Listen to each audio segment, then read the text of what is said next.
Buenas tardes, muchas gracias por estar acompañándonos. Eh, Hoy tenemos la presencia de un compañero de aquí del hospital, conocido ampliamente ya por muchos, el doctor Alfredo Arroyo, ginecólogo y obstetra, tiene la subespecialidad en biología de la reproducción, tiene múltiples diplomados en ultrasonido, colposcopía, láser, endocrinología ginecológica y andrológica, eh, diplomado también en ginecología infanto-juvenil. Tiene varios fellows en laparoscopía, histeroscopía por el Instituto Quirúrgico de Buenos Aires, Argentina.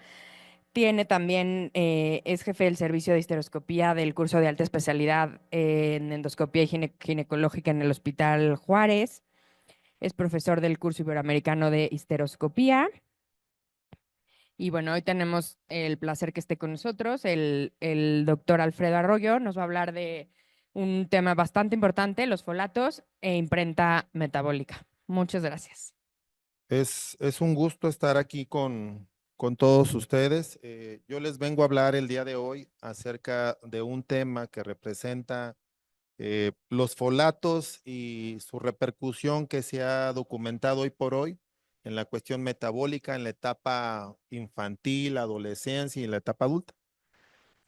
Ustedes me dirán, bueno, ¿cómo es que realmente el ácido fólico podría tener alguna repercusión o los folatos? Pues bueno, es parte de lo que les voy a hablar el día de hoy precisamente y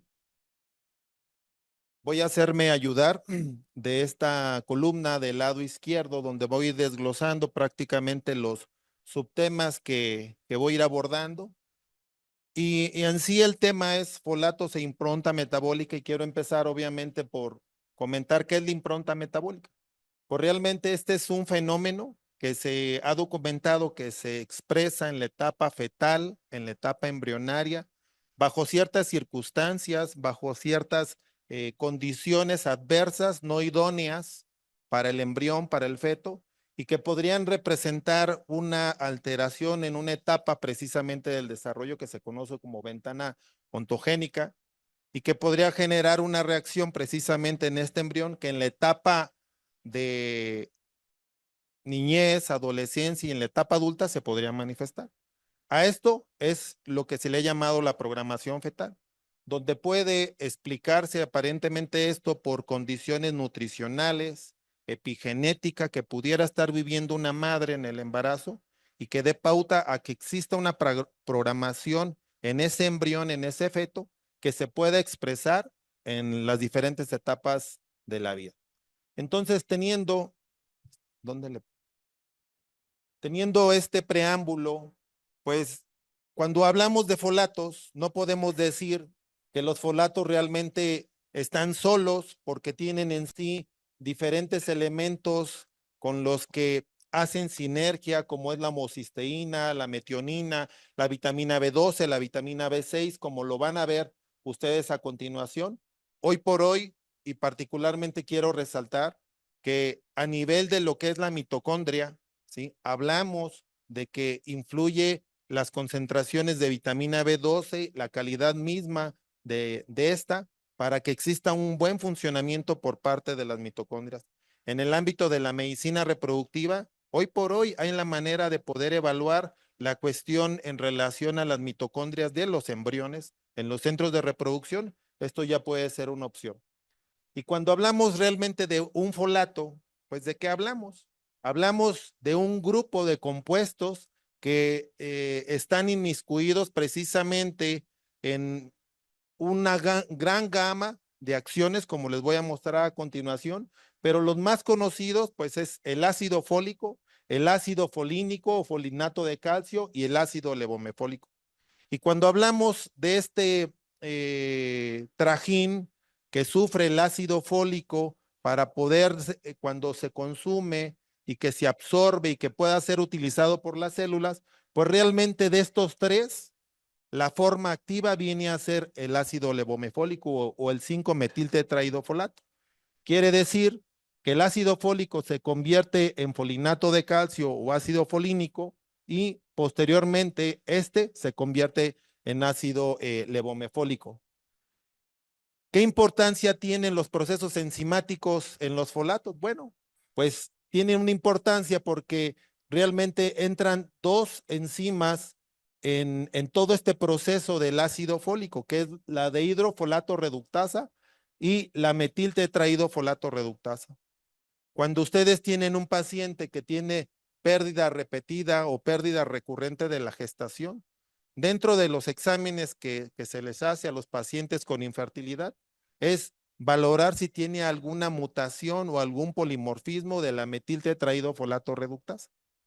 Pero no quiere decir que no pueda existir una mutación en la dehidrofolato reductasa. Entonces, para que nosotros como seres humanos, cuando consumimos ácido fólico, ¿sí? Podamos tener el producto final biológicamente activo, que es el ácido levomefólico, pues sufre estos dos procesos enzimáticos. Existen prácticamente estas dos condiciones que se dan precisamente. Ahora, esto que resulta un poquito medio complicado de entender, quiero resaltar en esta diapositiva que la vitamina B12 pues tiene unas implicaciones precisamente en la producción, como van a ver aquí, de una cascada de acciones. Aquí ustedes pueden apreciar el ciclo del folato, el ciclo de la metionina y el ciclo de la homocisteína.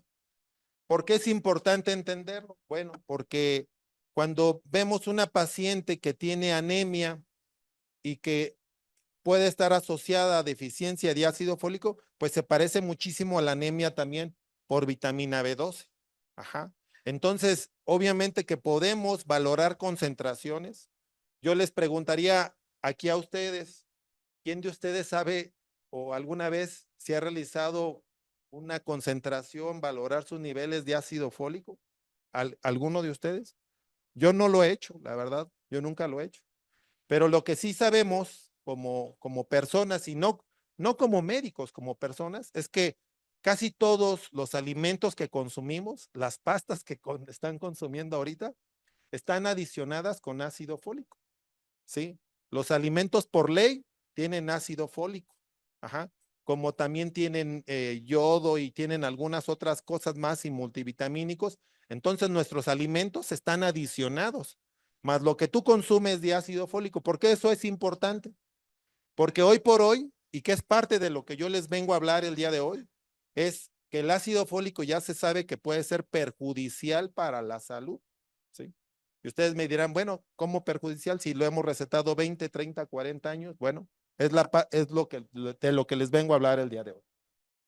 Cuando consumimos ácido fólico, este folato sufre una primera transformación a través de la enzima de la dehidrofolato reductasa para convertirse en ácido folínico y que posteriormente entra la acción de la metiltetraidofolato reductasa.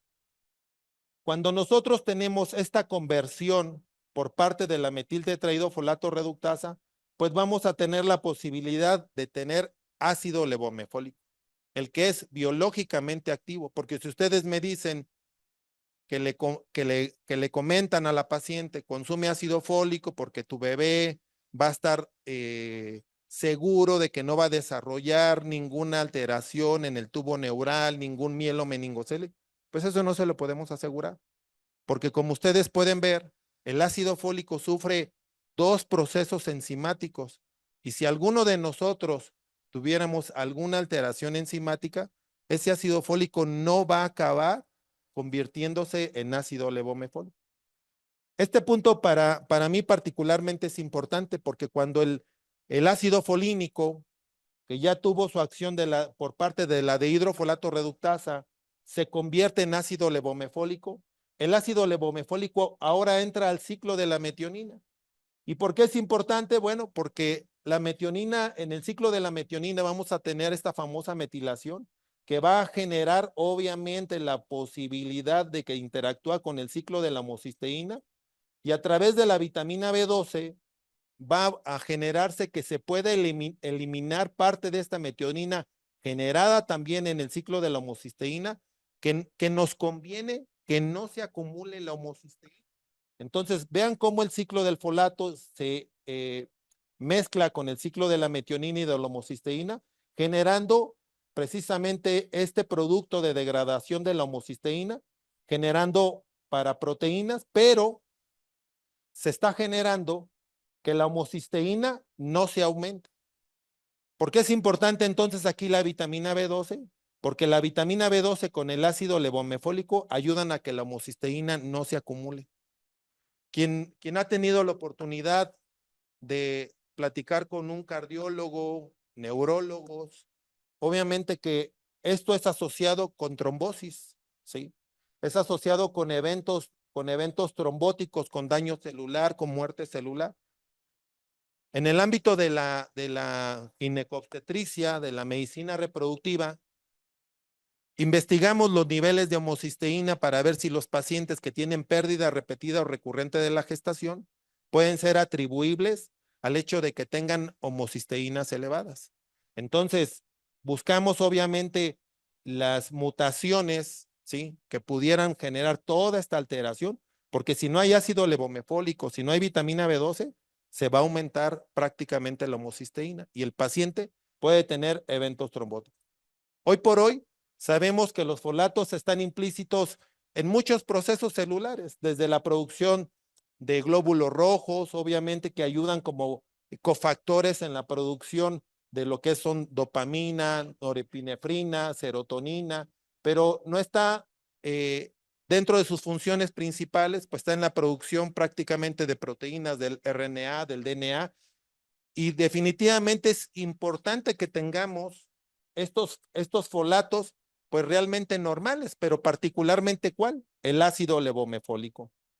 Hoy por hoy hay mucha literatura en el ámbito obstétrico, en el ámbito reproductivo, que te dice que existe mayor número de nacidos vivos en aquellas pacientes que consumen ácido levomefólico, comparativas con las que consumen solamente ácido fólico y comparativamente también aquellas que consumen ácido levomefólico con vitamina B12 que quienes no lo toman. Ajá. No me voy a detener mucho ahí para seguir avanzando. Y en este punto me gustaría hacer énfasis con algo. No me da pena decirlo. Cuando yo fui residente y que teníamos a una paciente con un embarazo ectópico y que le íbamos a dar un manejo conservador, no le íbamos a operar a la paciente, y me decían, vamos a darle metrotexate a la paciente, vamos a calcularle una dosis de metrotexate, ¿sí?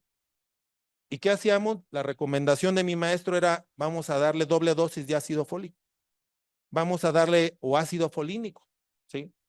Bueno, yo les quiero mostrar el día de hoy cómo es que cuando tú le das a un paciente metrotexate, que obviamente actúa en contra del ácido fólico, ¿sí? Pues en los procesos del metabolismo de los folatos, el ácido fólico se convierte en ácido folínico, pero necesita la dehidrofolato reductasa y la metiltetraidrofolato reductasa. Estos dos productos obligadamente necesitan de la dehidrofolato y de la metil.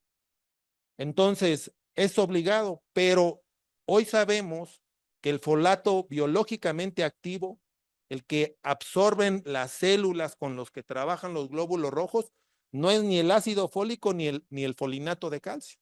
Es realmente el ácido levomefólico o el 5-metil tetraidrofolato. Y obviamente los tres se pueden absorber a nivel intestinal. Incluso el ácido levomefólico tiene catalogado como un producto GRAS por parte de la FDA, donde te dice que no tiene consecuencias que tú lo puedas administrar. Entonces tiene un grado todavía más alto de seguridad que lo que representa el ácido fólico y el folinato de calcio.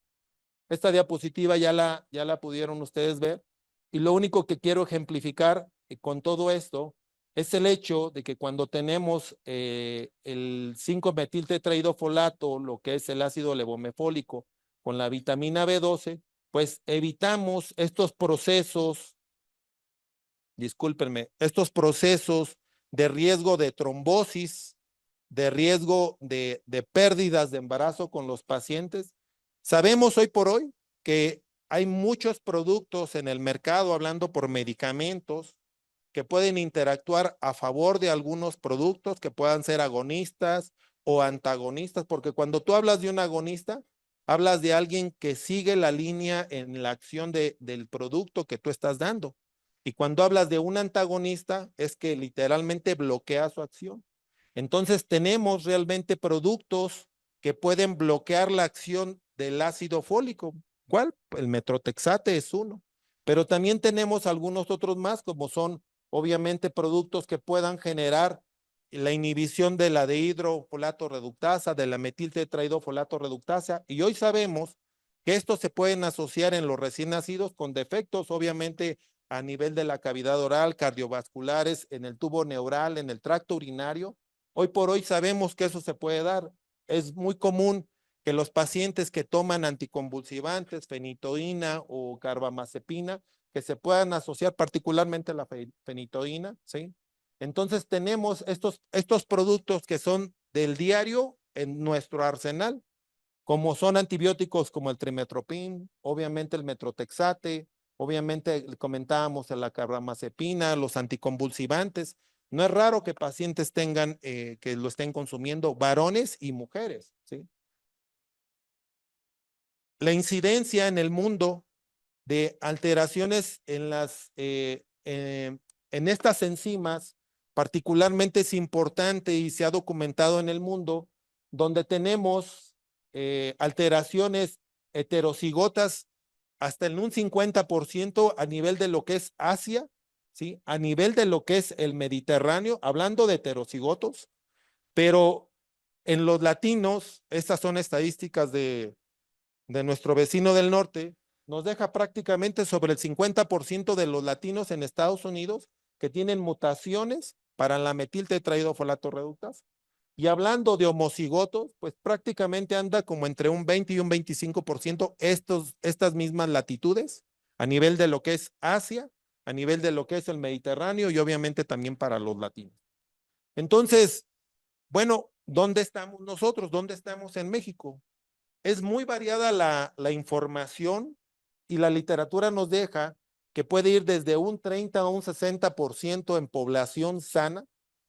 Podríamos estar hablando, como les voy a mostrar ahorita a continuación, que si esto es una realidad, probablemente estaríamos hablando que de 3 personas o uno o dos podríamos tener una alteración en una mutación de la metiltetraidofolato reductasa. Y en gente que tiene pérdidas de embarazo, que tienen alteraciones en trombofilias, hasta un 78%. Entonces, vean ustedes tan alto lo que representa realmente el hecho de estas alteraciones, de estas mutaciones. Lo mismo viene a ser en esta diapositiva. O sea, no cambia realmente, se mantiene muy homogénea la muestra. Este es un autor de la península de Yucatán, donde él ha documentado que en la península de Yucatán, de 1 de 3, ¿sí? Nuestros vecinos del norte, nuestros estados del norte, ¿sí? Los norteños tienen la menor incidencia de mutaciones. Pero estamos hablando de la metiltetraidofolato reductasa, porque también existen mutaciones de la dehidrofolato reductasa, aunque se habla que en menor proporción. Hay literatura que te dice que está sobre el 10% de posibilidad de mutación de la dehidrofolato reductasa. Entonces, llegado en este punto, aquí, ¿qué, ¿cuántos estamos? ¿30 personas? Podríamos estar hablando entonces que 10 ¿sí? 10 de los 30 que estamos aquí podríamos tener una mutación. Y como van a ver, hoy por hoy se ha asociado incluso con cáncer, con enfermedades cardiovasculares, con demencia, con alteraciones neurológicas, alteraciones emocionales, o sea, todas estas deficiencias. En este punto de la plática, eh, yo les quiero hacer esta consideración. Realmente sería práctico que todos nosotros, que todos nuestros pacientes se hagan una mutación para ver si pueden metabolizar el ácido fólico. Yo pensaría que no. O sea, hacerle un tamizaje a todo México, yo pensaría que no. Ajá. Y es una locura el pensar que le vas a hacer un tamizaje a toda la población en México para ver si tiene una mutación de la metiltetraidofolato reductasa y también de la dehidrofolato reductasa. ¿Cuál sería lo más práctico? Pues darle el producto activo al paciente. Que hoy por hoy, al menos les puedo decir que desde hace cosa de unos 5 años, yo les doy ácido levomefólico a todas mis pacientes que están buscando un embarazo. Ajá. Porque ya no hay manera de justificar que le demos ácido fólico a un paciente. Hay en el internet eh, casos aislados que se han presentado por demandas por pacientes porque les dieron ácido fólico a la paciente embarazada. Cuando el paciente ya investiga y se documenta que no es el biológicamente activo.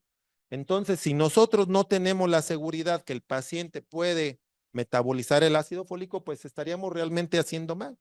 Entonces, realmente, ¿qué tendríamos que hacer? Pues darle ácido fólico. Otra opción sería que cualquiera me pueda decir, bueno, pues le puedo dar doble dosis de ácido fólico. No puedes asegurarlo que realmente acabe convirtiéndose en ácido levomefólico. Le puedo dar folinato de calcio. Tampoco lo puedes asegurar que realmente va a acabar convirtiéndose en ácido levomefólico. Estos son parte de las condiciones de salud adversas, enfermedades que se han documentado, ¿sí? Por el hecho de tener un ácido fólico en una concentración tóxica, digámoslo así. Por eso yo les decía hace unos minutos que ninguno de nosotros podemos saber la cantidad de ácido fólico que estamos consumiendo. Le llaman UNFA al ácido fólico no metabolizado y que se sabe hoy por hoy que cuando supera 1000 microgramos se considera que es la concentración tope, ajá, y que a partir de ahí, a partir de esa cantidad, puede ser tóxica y se ha asociado prácticamente con enfermedades cardiovasculares, como les había comentado, cáncer, hepatopatías, alteraciones gastrointestinales, alteraciones cognitivas, ¿sí?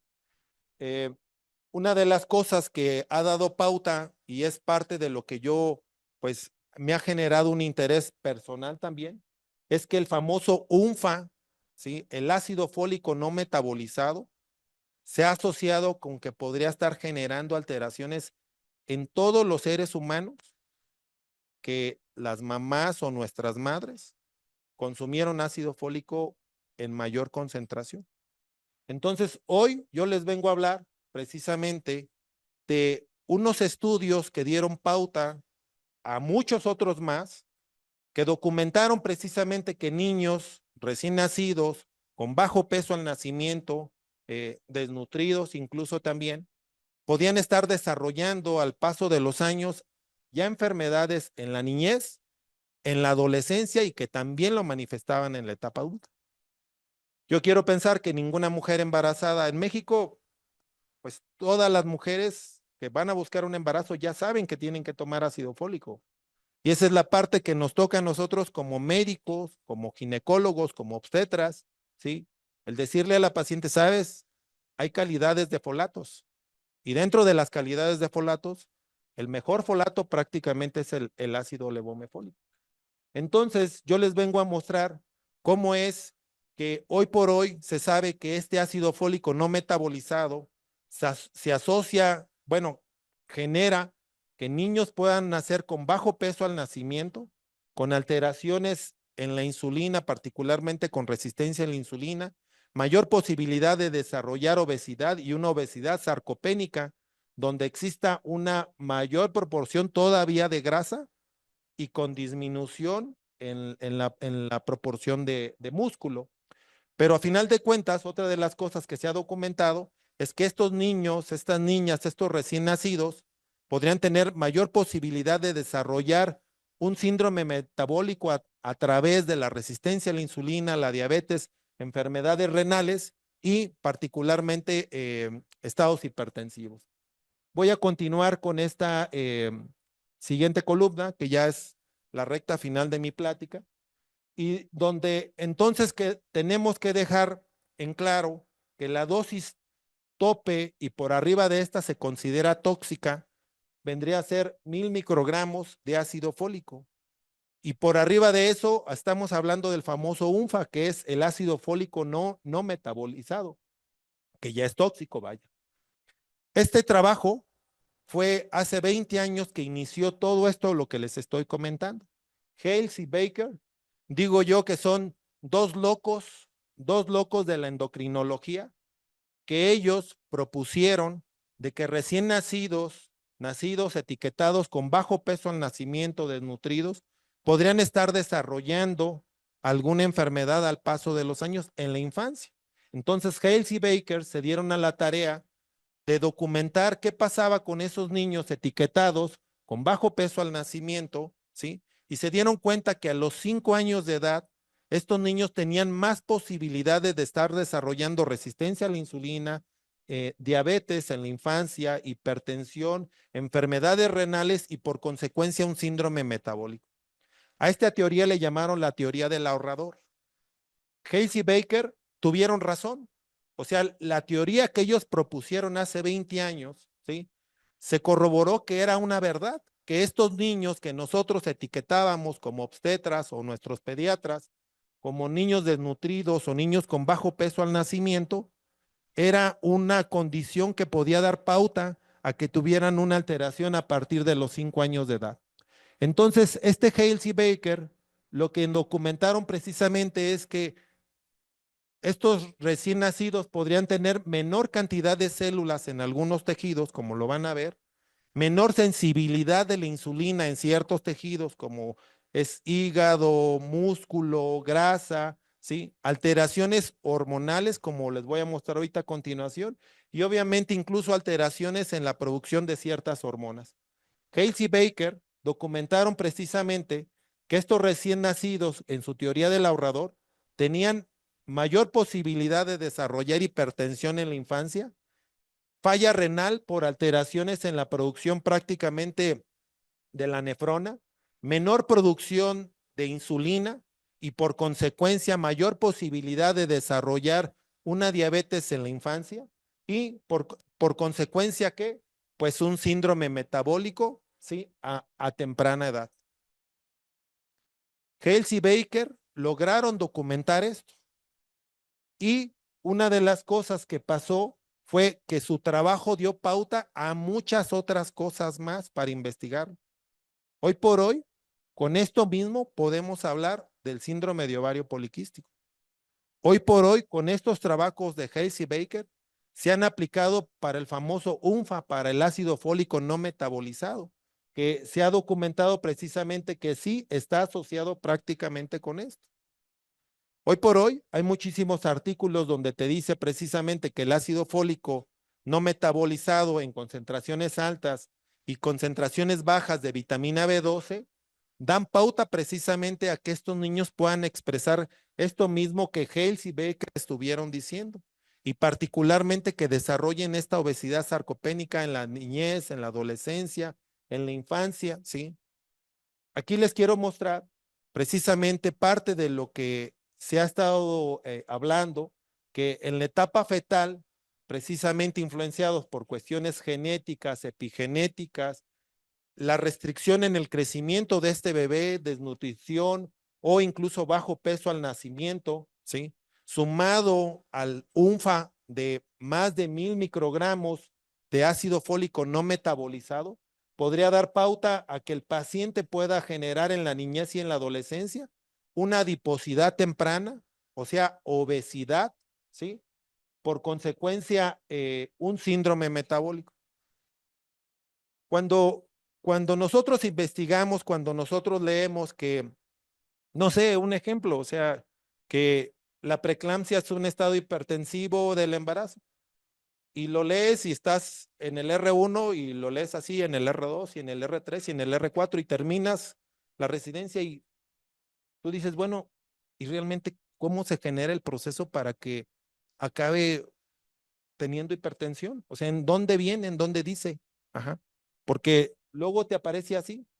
Y yo les quiero explicar cómo es que realmente se genera fisiopatológicamente, fisiopatológicamente, cómo se genera este proceso. Habíamos dicho que en la teoría de Hales y Baker, ajá, y por el ácido fólico no metabolizado, había menos sensibilidad de las células a la insulina. Entonces, se habla de alteraciones a nivel del receptor de insulina, ¿sí? Que la membrana, que está en la membrana celular tiene inositoles. ¿sí? Obviamente que hoy por hoy ustedes saben que existen los famosos inositoles, pero son parte de las membranas celulares y aquí está prácticamente el receptor de la insulina. Entonces, una niña, ¿sí? Yo voy a poner el ejemplo de una niña porque somos ginecobstetras. Una niña va generando resistencia a la insulina, ¿sí? Esa resistencia a la insulina, ¿qué va a hacer? Pues va a haber insulina alta, circulante, hiperglucemia. Y el cuerpo que dice, bueno, hay hiperglucemia, no la puedo meter a la célula, voy a producir más insulina por parte del páncreas. Disminuye la filtración de insulina porque hay una filtración normal de insulina en el cuerpo. Se disminuye esa filtración, se mantiene la hiperinsulinemia, se puede mantener un estado de hiperandrogenismo. La hiperinsulinemia genera un estado de hiperandrogenismo, pero el mismo cuerpo dice, bueno, hay hiperglucemia, hay mucha glucosa en la sangre. ¿Qué hago? Depósitos. Voy a favorecer que se hagan depósitos de glucagón, glucógeno. Voy a favorecer incluso que pueda incrementarse el tamaño de los adipocitos, que puedan crecer, que se puedan hipertrofiar. Entonces, una niña va ganando peso. Como ginecobstetra sabemos que las niñas, en cuanto empiezan a ganar cierto peso, van a menstruar, ¿sí? Obviamente, con toda la convicción de las hormonas que van a interferir, no digo que nada más por eso, ¿sí? Pero entonces tenemos una niña que ya ganó cierto peso, que tiene cierto grado de sobrepeso, y aquí yo les quiero mostrar precisamente cómo este tejido adiposo, que hoy por hoy se le llama lipotoxicidad, un estado de inflamación crónica. Todos los que tenemos algún grado de sobrepeso, tenemos un grado de inflamación. Y es una inflamación crónica que puede dar pauta a muchas cosas. Particularmente, ¿qué produce el tejido graso? Cuando está por encima o tenemos un índice de masa corporal aumentado. Factor de necrosis tumoral alfa, interleucinas y obviamente proteína C reactiva. Y aquí les quiero mostrar lo que hace el factor de necrosis tumoral en una persona con algún grado de obesidad. Ya estamos viendo la imagen de esa niña que viene con sobrepeso. El factor de necrosis tumoral lo que hace prácticamente es que genera mayor resistencia de insulina a nivel del adipocito. Obviamente ya sabemos que está también en el músculo, en el hígado. Los GLUT4 que son los encargados de meter la glucosa a la célula, pues tienen una disfunción. ¿Por qué? Por la acción del factor de necrosis tumoral, como se los voy a mostrar también ahorita. Mientras quiero irles brindando esta información. Entonces, el GLUT4, que es el encargado de meter la glucosa a la célula, pues no funciona. Entonces, la glucosa también por este mecanismo se queda fuera de la célula. Se disminuye las acciones enzimáticas sobre los ácidos grasos y el paciente tiene hipertrigliceridemia. Tiene el paciente disminuido el colesterol bueno, pero incrementa el malo, ¿sí? Y el paciente empieza a hacer depósitos prácticamente grasos a nivel del hígado, generando un hígado graso no alcohólico. Vean ustedes hoy por hoy cómo en el síndrome de ovario poliquístico ya hablamos de hepatotoxicidad, ¿sí? De hígado graso no alcohólico en la niña, en la adolescente, bueno, en la mujer adulta, perdón, en la niña y en la adolescente no se puede hablar de ovario poliquístico. Y este es el mecanismo. A mí me gusta mucho esta diapositiva, porque esta diapositiva para mí explica cómo se gesta realmente el síndrome metabólico. Tenemos en la membrana celular, están los GLUT4, están los receptores de insulina, los inositoles. Entonces, este ambiente inflamatorio, este estrés inflamatorio, este factor de necrosis tumoral, estas interleucinas, pues, ¿qué es lo que hacen a nivel de la membrana? La destruyen, dañan estos receptores de insulina, la insulina y la glucosa se mantienen altas y se empieza a gestar todo este síndrome metabólico que les estoy comentando. Obviamente que tendríamos nosotros al entender esta fisiología y esta fisiopatología, el poder ponerle una solución, porque el punto crucial es que la paciente va generando esta resistencia a la insulina. Si ustedes me dicen qué entidad en ginecobstetricia se asocia con mayor posibilidad con resistencia a la insulina, ovario poliquístico, es el más común que tenemos. Yo me atrevería a decir que de 10 pacientes que veo, 3, 2 tienen ovario poliquístico. Entonces, estoy obligado como ginecobstetra a aprender de ovario poliquístico. Entonces, tenemos prácticamente que en estas pacientes, ahora les voy a hablar un poquito de ovario poliquístico, porque quiero hacerlo así. Esta paciente que tiene resistencia a la insulina, hiperinsulinemia, con los mismos mecanismos que habíamos platicado, obviamente esta insulina está alta, pues el hígado todavía le suma una adversidad más, porque el hígado empieza a producir en menor cantidad hormonas transportadoras de hormonas sexuales. La misma insulina alta a nivel del ovario genera un hiperandrogenismo ovárico.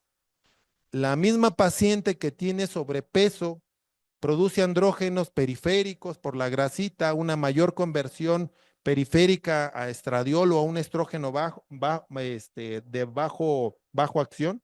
Pero el hecho es de que tiene el hígado todavía le suma una adversidad más.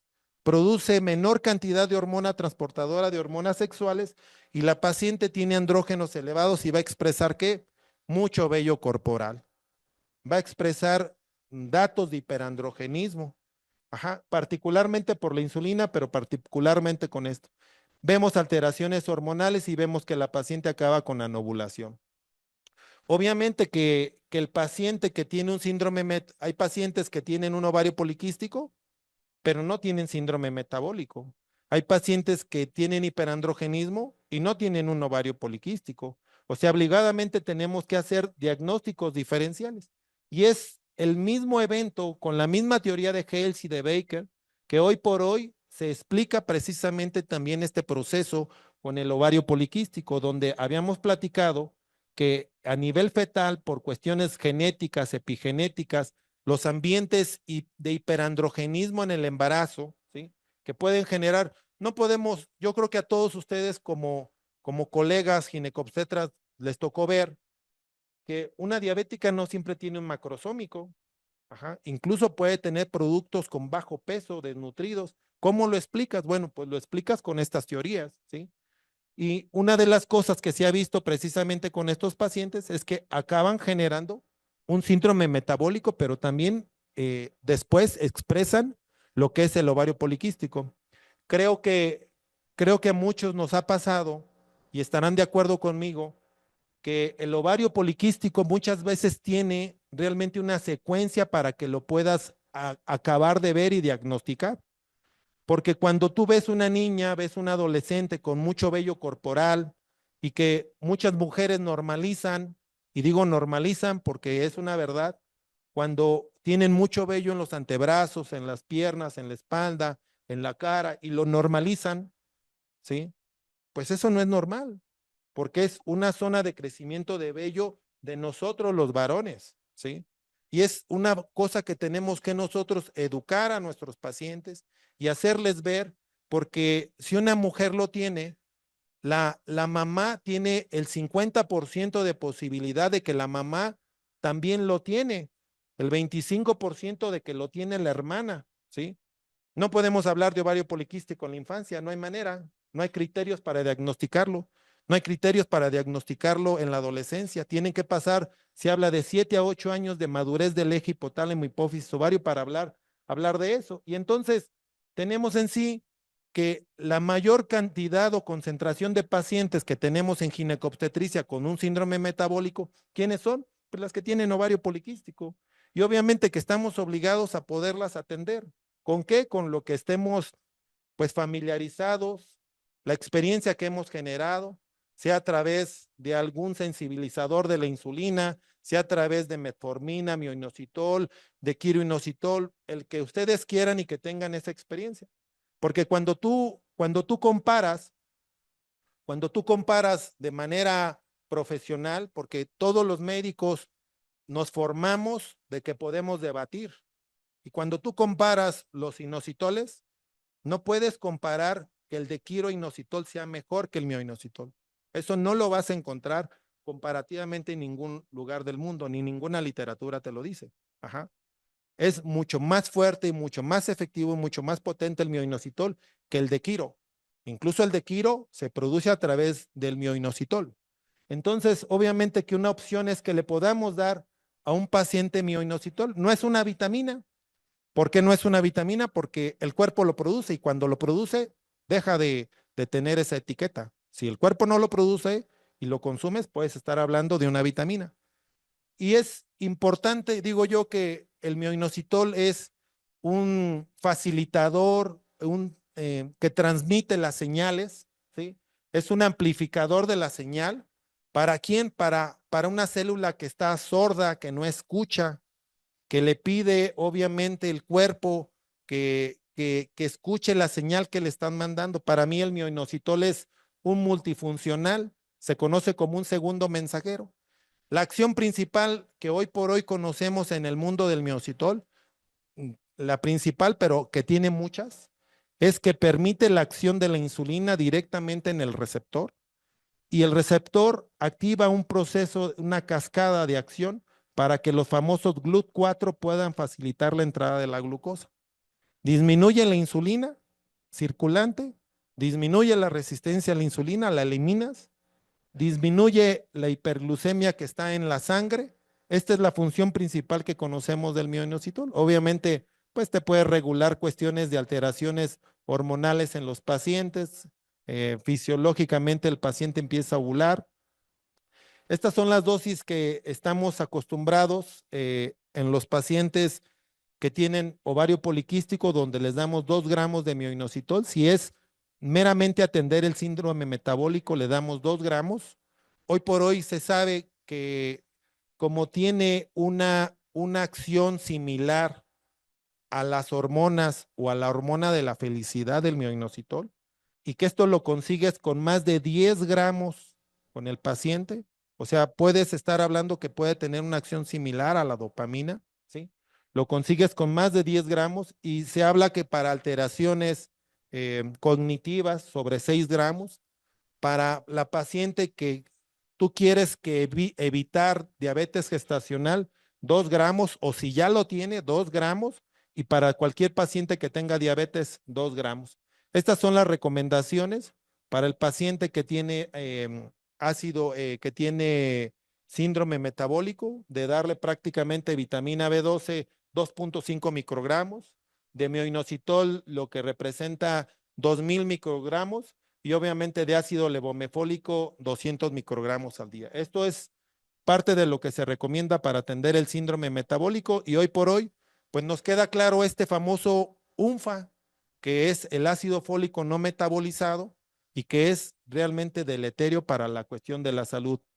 Todos hoy por hoy sabemos, regreso a esta un poco, todos hoy por hoy sabemos que existen complicaciones y comorbilidades del síndrome metabólico, sea que lo asocies a un ovario poliquístico o que no lo asocies a un ovario poliquístico, pero sabemos en la cuestión del embarazo que tenemos mayor incidencia, que las pacientes tienen antecedentes de preeclampsia, eclampsia, que tienen una macrosomía, distocias de hombros. Yo les decía, obviamente también no es, está exento que puedan tener una diabética, un producto con bajo peso, mayor incidencia de malformaciones. Y estas son las comorbilidades más comunes en mujeres, varones también, que han tenido un síndrome metabólico, como son, pues obviamente, EBC, infarto, hepatotoxicidad, cáncer de endometrio, todo lo relacionado con la cuestión metabólica, cuestión emocional depresiva, apnea del sueño, obesidad mórbida.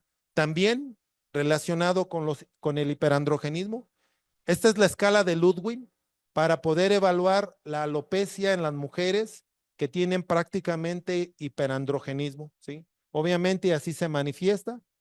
Estas son algunas otras utilidades que se le han encontrado al mioinositol, que les digo, bueno, hoy por hoy son muchas las utilidades que se han documentado, no es parte del tema y con esto yo les termino. Muchas gracias. Ojalá si tengan alguna pregunta, alguna duda.